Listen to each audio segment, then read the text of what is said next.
खबरों के एक्सप्रेसवे से आगे रुक करते हैं सियासी ढाबे का, जहां आज की सबसे दिलचस्प खबर मौजूद है। दिल्ली चुनाव की बढ़ती गहमागहमी के बीच बीजेपी ने आज अपने पूरे पत्ते खोल दिए। चौथी लिस्ट जारी कर उसने अपने सभी उम्मीदवारों की घोषणा कर दी। लेकिन खास बात यह है कि स्मृति ईरानी और नुपुर शर्मा चुनाव नहीं लड़ पाएंगे, क्योंकि उनके नामों की चर्चा के बावजूद इस आखिरी लिस्ट में भी दोनों के नाम नहीं थे। चौथी लिस्ट में 9 उम्मीदवारों का नाम जारी कर बीजेपी ने 68 सीटों पर अपने प्रत्याशी मैदान में उतार दिए हैं, जबकि 2 सीट सहयोगी दलों को दी है।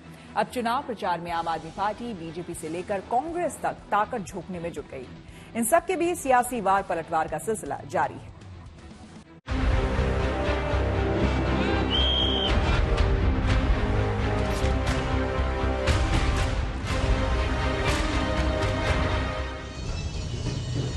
दिल्ली का चुनावी दंगल अब तेजी से आगे बढ़कर नजर आ रहा है।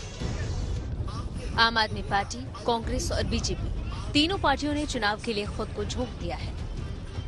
एक दिन पहले ही 40 स्टार प्रचारकों की लिस्ट जारी करने वाली बीजेपी ने आज अपने सभी उम्मीदवारों की लिस्ट भी जारी कर दी है।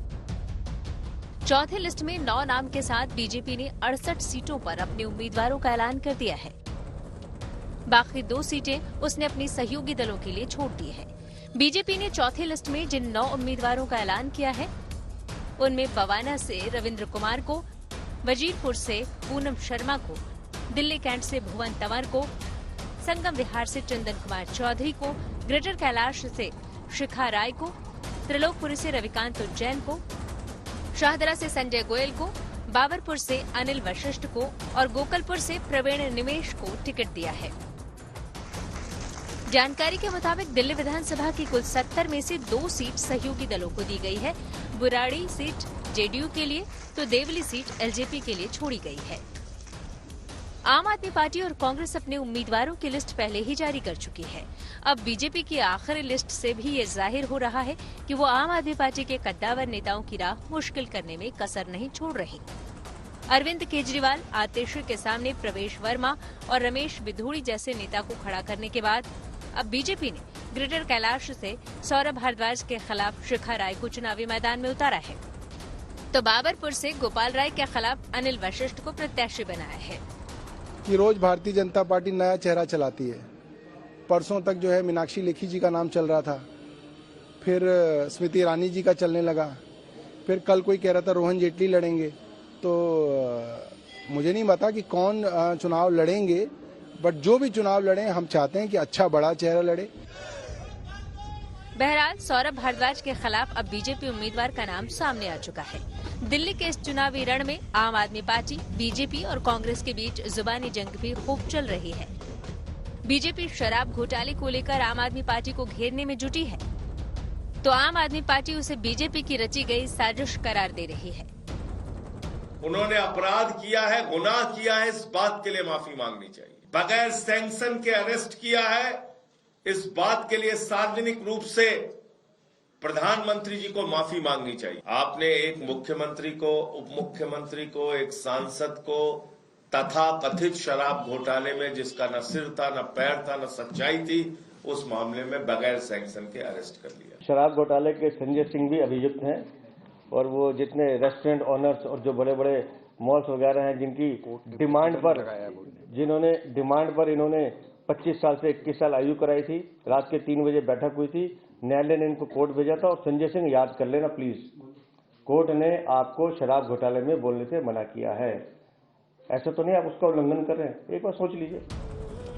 वहीं दिल्ली के पूर्व मुख्यमंत्री और नई दिल्ली सीट से आम आदमी पार्टी के उम्मीदवार अरविंद केजरीवाल बीजेपी पर गंदी राजनीति करने का आरोप लगा रहे हैं, तो बीजेपी उनके इनकम को लेकर सवाल खड़े कर रही है।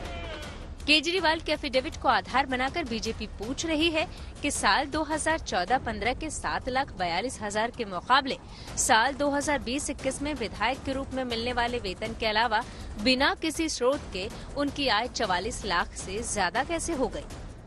केंद्र सरकार से निवेदन करते हैं, अपील करते हैं कि हर वक्त गंदी राजनीति करना बंद करो, राजनीति के अलावा अपने काम करो।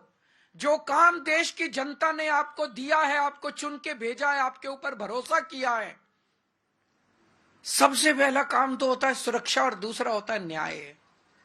आप सुरक्षा करने में अक्षम हो रहे हो। दिन ब दिन आपने पूरे देश के अंदर माहौल खराब कर दिया। साल आपकी टैक्स रिटर्न थी, आप सीधा 44 लाख 90,000 रुपये कैसे पहुंचे? वो भी तब जब कोविड में सब काम बंद थे, सिर्फ 2 ही काम चालू थे, नकली हॉस्पिटल बनाकर सरकारी अनुदान लेना या फिर घर में शराब मंत्री के साथ बैठकर शराब की नीति बनाना और उन ठेकेदारों को एंटरटेन करना जो आपसे शराब की नीति बनवा रहे थे। पर कैपिटल इनकम है ना, वो 4,30,000 या 4,50,000 के आसपास है दिल्ली में।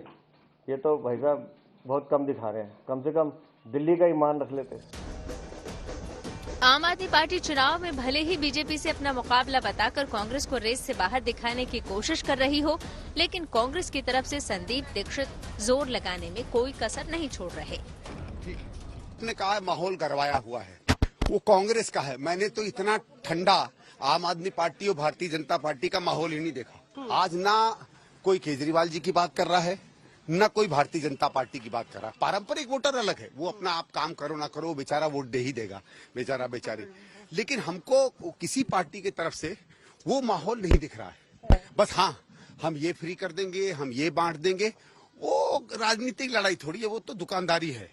तो हम तो दुकानदारी की नहीं, हम तो दिल्ली के भविष्य बनाने की लड़ाई लड़ रहे हैं। कुल मिलाकर दिल्ली के दंगल में तीनों ही पार्टियां पूरा जोर लगा रही हैं। चुनाव प्रचार का सिलसिला भी तेज होता जा रहा है। अब दिल्ली की जनता इस बार किसे सत्ता की चाबी सौंपेगी, इसका फैसला वो 5 फरवरी को ईवीएम में कैद कर देगी, जिसके बारे में 8 फरवरी को पता चलेगा, जब चुनाव के नतीजे सामने आएंगे। दिल्ली से मौसमी सिंह के साथ bureau report, good news today.